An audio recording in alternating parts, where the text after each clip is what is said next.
Era il 15 agosto del 2015, due giornalisti molto importanti del New York Times avevano non parlato delle problematiche dei lavoratori nei centri di distribuzione, ma negli uffici di Amazon, e tiravano fuori storie molto gravi di competizione eccessiva, di persone che si trovavano a piangere nei corridoi, un disagio. Lì mi sono resa conto sulla mia pelle che probabilmente ero vittima inconsapevole e forse complice inconsapevole di una comunicazione che non poteva andare avanti. Il modo che hanno le aziende, soprattutto quelle internet, ma non solo, di controllarci e farci diventare solo mente. Che cosa ci rende unici, meravigliosi, incredibili? L'essere corpo. Se Amazon veramente vuole mantenere la centralità del cliente come obiettivo, deve per forza dare retta alle future generazioni, anziché chiudere le orecchie e far finta di non vedere.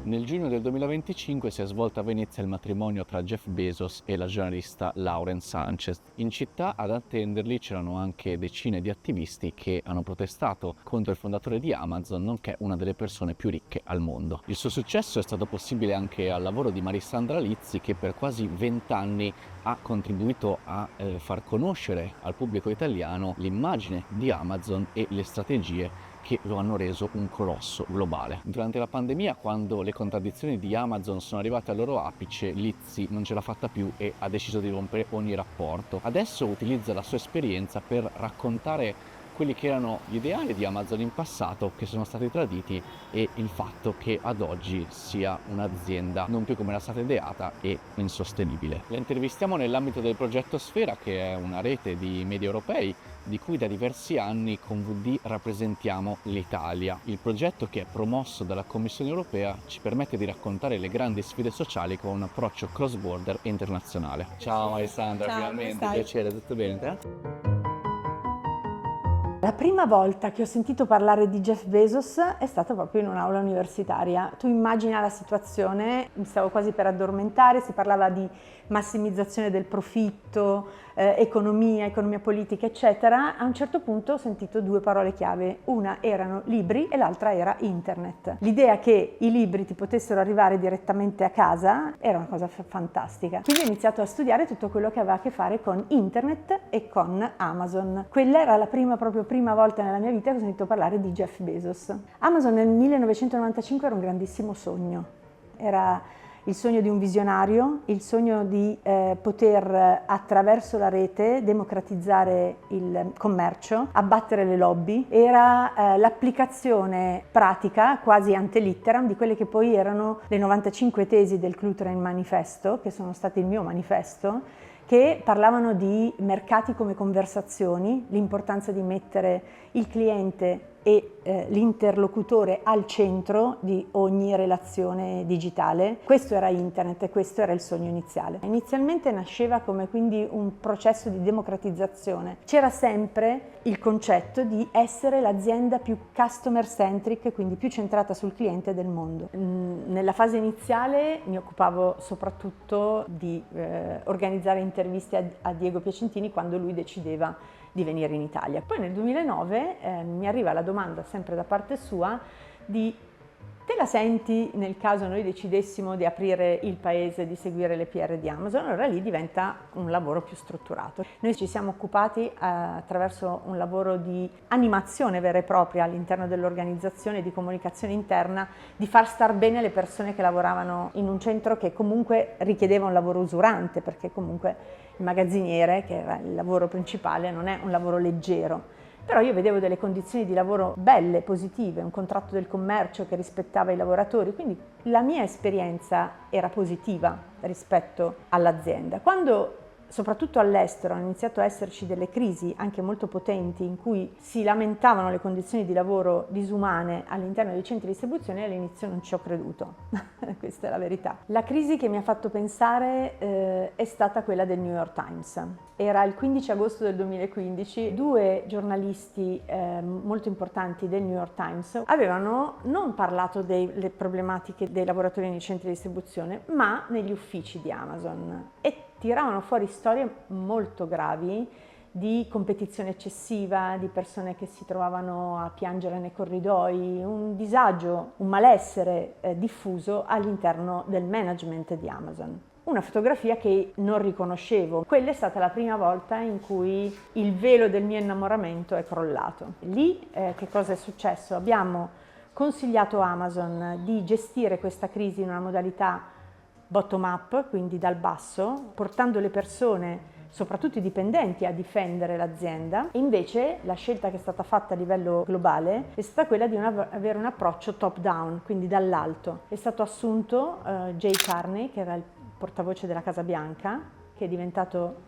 direttore della comunicazione mondiale di Amazon, e lui ha scelto una difesa di campo che è stata per me il momento in cui ho deciso che non mi riconoscevo più nell'azienda più customer centric del mondo. Poi di lì, l'anno dopo, è successo che mi sono distratta per 2 anni perché ho seguito il vice president Diego Piacentini nella sua missione romana. Sono andata a Roma perché? Perché lui è stato chiamato all'epoca dal governo Renzi. Lì mi sono resa conto che alcuni stili manageriali accusati dal New York Times erano profondamente veri, e lì mi sono resa conto sulla mia pelle che probabilmente ero vittima inconsapevole e forse complice inconsapevole di una comunicazione che non poteva andare avanti. Ecco, questa cosa qui fa sì che tutto quello che tu hai comunicato, hai fatto, hai portato avanti con un sogno, che era quello della democratizzazione, è numericamente smontato dalla realtà dei fatti. Se Amazon veramente vuole mantenere la centralità del cliente come obiettivo, deve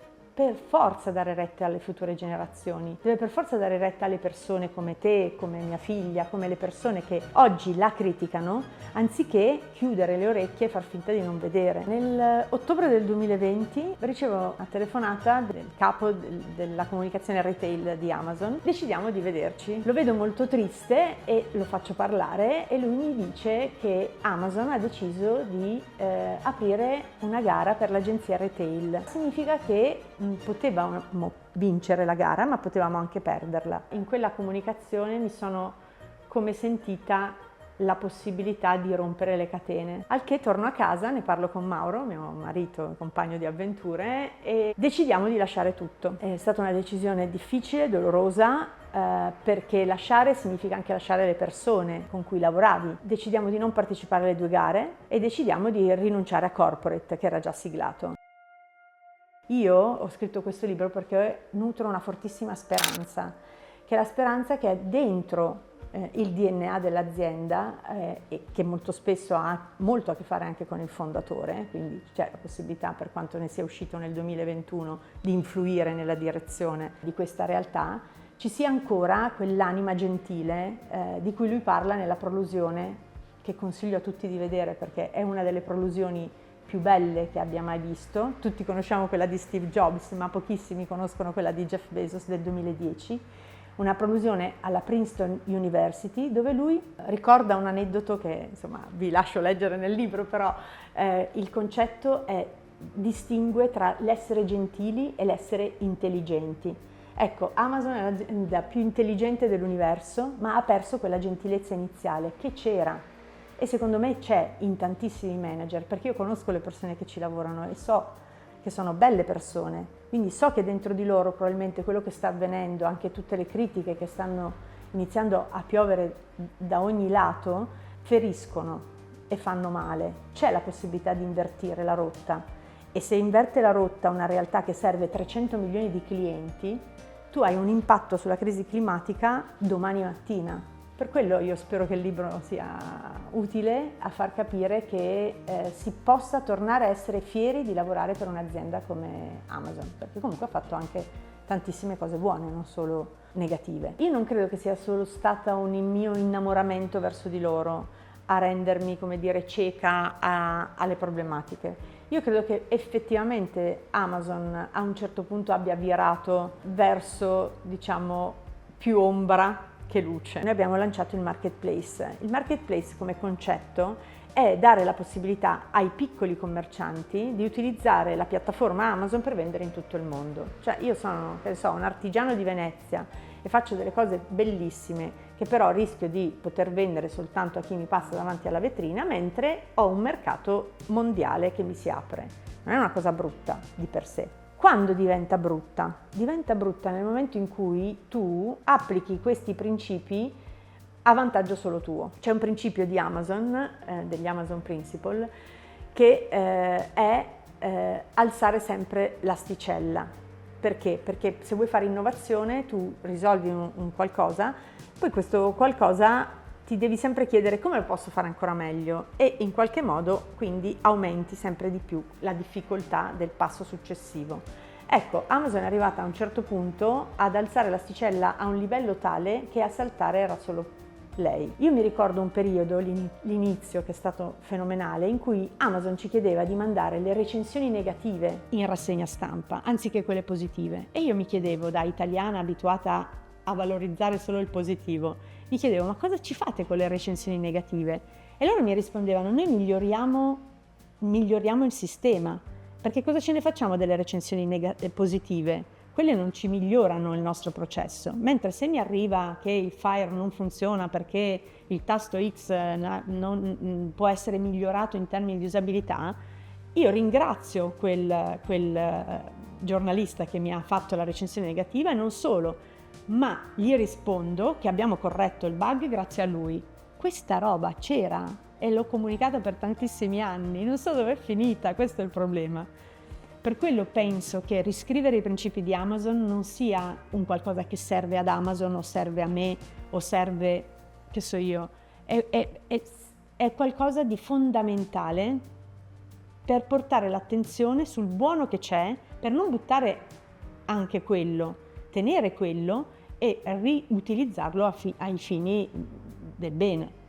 È possibile. Io ne sono convinta. La nuova fase è una fase che prende consapevolezza di un elemento fondamentale e che il modo che hanno le aziende, soprattutto quelle internet, ma non solo, ma sono quelle che conosco meglio, di controllarci e farci diventare solo mente. Perché? Perché le menti sono un qualcosa che si può controllare maggiormente, perché le menti oggi sono già in competizione perdente con le intelligenze artificiali in termini di memorizzazione, calcolo, capacità di memoria, siamo perdenti.